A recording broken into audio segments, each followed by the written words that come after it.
नमस्कार, आदाब एवं सत श्री अकाल। मैं प्रोफेसर ए जी अय्यर, अध्यक्ष अटल जनहित पक्ष, आपके समक्ष इस वीडियो के साथ एंड ऑल्सो मैं लेखक, इंडिया ब्रांडिस्ट एवं भूटान ब्रांडिस्ट एवं अटल शास्त्र, अटल जी की बायोग्राफी वो लिखी है मैंने। और मैं आपके सामने आज बहुत ही ज़रूरी वक्त पे आया हूँ और किस बात को लेके आया हूँ वो आप समझिएगा। एक तो देखिए, मैंने रंग आपके सामने भगवा पहना हुआ है। भगवा रंग ऑफ पीस है और जिस तरह के झंडे के सारे हमारे रंग हैं, जो उसके सारे प्रतीक हैं, वो हमारे पीस या शांति के प्रतीक हैं। इसी प्रकार भगवा है। अब देखिएगा, ये कलर जो है सैफरन, जो अंग्रेजी में लिखा हुआ है, सैफरन का जो डिराइव हुआ या जिस आइडिया से निकला वो ज़फ़रानी से निकला। और हम लोग ज़फ़रानी को अपने खीर वीर में डालते हैं और वो सभी धर्मों के लोग, सभी प्रकार के लोग उसको इस्तेमाल करते हैं और उसी से कलर सैफरन आया है और जो हम भगवा कहते हैं रंग। बिल्कुल, तो ऐसे समझा जाए ये सर्व प्रतीक है। ये किसी एक धर्म विशेष या किसी समुदाय से संबंधित नहीं है, पर एक राष्ट्र का प्रतीक है। और इसी बात को कहते हुए, इसी की तुलना करते हुए कि कोई भी चीज़ को हम संवैधानिक रूप से देखें, जो हमारा ग्रेट संविधान डॉक्टर बाबा साहेब अम्बेडकर ने आपके सामने रखा हुआ है, जिसमें केवल धर्मनिरपेक्षता नहीं, वो हम जो उसको आप किस तरह से देखें, देखिए सेक्युलर होता है, ए रिलीजियस, दैट मीन्स हम किसी रिलीजन को एक दूसरे से ऊपर नहीं मांगेंगे, सबके समान विशेष करेंगे। तो धर्मनिरपेक्षता से एक शब्द है जिसमें हम निरपेक्ष रहेंगे, पर ये निरपेक्षता से बढ़कर है, ये है समन्वय या सबकी समानता की बात करता है। तो इसलिए कोई भी धर्म आपको किसी दूसरे धर्म के खिलाफ बोलने की बात नहीं करता है और ना ही इसको प्रमोट करेगा। इसलिए चाहूँगा कि देशवासी और हमारे सारे जो नेता हैं, चाहे किसी पार्टी के हैं, प्रधानमंत्री से लेके सब जो हैं, मेरी पूरे देश से विनती है कि हम किसी प्रकार से अब जो भी है, जो भी चल रहा है, उससे ऊपर उठकर हम ऐसा करें कि हम सभी के समन्वय की बात करें और सभी को साथ लेके चलने की केवल बात ही ना करें, लेकिन उसको करके दिखाएं।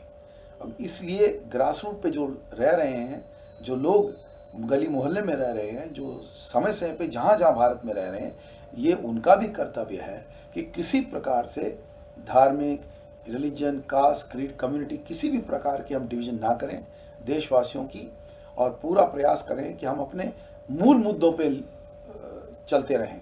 मूल मुद्दे हमारे आज आर्थिक परिस्थिति का सवाल है, जिसको हमको इम्प्रूव करना है। हमें जो आज हमारी 2.9 ट्रिलियन डॉलर की इकॉनमी है, उसको ना कि केवल वापस लाना, क्योंकि 2.6 ट्रिलियन के करीब ये घूम रही है इस वक्त देखा जाए तो अगर उसको 3 ट्रिलियन और प्लस जाके हमें 6 ट्रिलियन बनाना है, तो हमें सभी लोगों को लेके चलना पड़ेगा। इसमें बाकी डिबेट चलेंगे तो ये 6 ट्रिलियन की आवाज़ ही बंद हो जाएगी।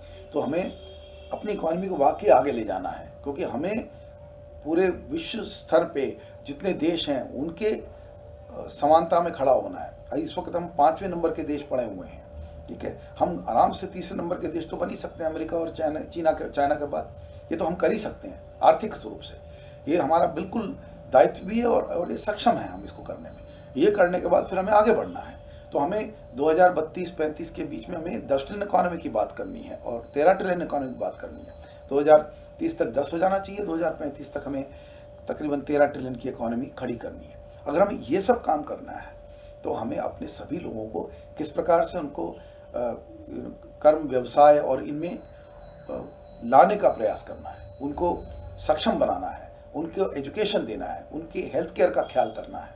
और केवल हम किसी को फ्री दे के हम उसको आगे नहीं ला सकते, हमें उसको सक्षम बनाना है जिससे वो अपनी कमाई करे और देश की बढ़ोतरी में उसका योगदान कर पाए। तो हर व्यक्ति, आदमी, औरत, जेंडर इक्वालिटी के हिसाब से उनकी पूरा सहयोग चाहिए कि देश को एक पावरफुल आर्थिक स्थिति पे लेके जाए और खुशी के माहौल में भी रहें। देखिए यार, जितना हमारी जीडीपी ज़रूरत है उतनी हमारी खुशी की भी ज़रूरत है। तो जिस तरह से भूटान के लोग ग्रॉस नेशनल हैप्पीनेस की बात करते रहते हैं और उसी को प्रमोट किया है उनके राजाओं ने, हमें भी उसी प्रकार से ग्रॉस नेशनल हैप्पीनेस, और मैं उसमें एक वर्ड शब्द जोड़ रहा हूँ, इजाफा करता हूँ, उसका नाम है हार्मनी। सो GNHH का काम भी करना है जीडीपी के साथ में। Gross national harmony and happiness को साथ में लेके चलना है जीडीपी के लिए, और ये दोनों एक दूसरे पर निर्भर है। अगर आप जीएनएचएच करेंगे तो जीडीपी बनेगी, जीडीपी करने से जीएनएचएच नहीं आएगी, तो हमें जीएनएचएच को लेके जीडीपी को बढ़ाना है। तो यही मेरा आपको बड़ा छोटा, शुभ और शॉर्ट मैसेज है। इसके अंदर हमारी बिजली, पानी, सड़क, रोटी, कपड़ा, मकान, digital connectivity, health and education, ये सारे के सारे, ऊपर से समांतर प्रोग्रेस, जिसमें मैं इसको एंड्रोगाइनस ग्रोथ मॉडल, जो हमने इंडिया ब्रांडिश में इस बात को कहा है, androgynous growth model means Ardhanarishvara, androgynous is Ardhanarishvara, जिसमें नारी और महिला और मनुष्य व्यक्ति का और मनुष्य का समानांतर योगदान रहे, कम ना रहे, मतलब equal participation and gender equality based progress in democracy and the growth of capital of the Indian economy.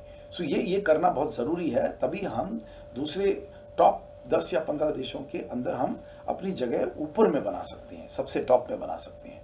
इस वक्त जो रशिया यूक्रेन की परिस्थिति है, दुनिया भर की परिस्थिति, इस समय चाहिए कि भारत एक बैलेंस प्रोग्रेस की बात करे। बैलेंस प्रोग्रेस का ये मतलब है कि हम अपने यहाँ शांति बहाल करें, हम अपने यहाँ ग्रोथ की बात करें। हम दुनिया की इकॉनमी को अगर ऊपर उठना है तो भारत की इकॉनमी को उठना पड़ेगा, और ये उठने के लिए भारत की इकॉनमी को पहले समन्वय, प्रेम और भाईचारा, इसको मेंटेन करना बहुत ज़रूरी है। Unity in diversity is fundamental to our success, और इसको हम सभी रंगों की ज़रूरत है।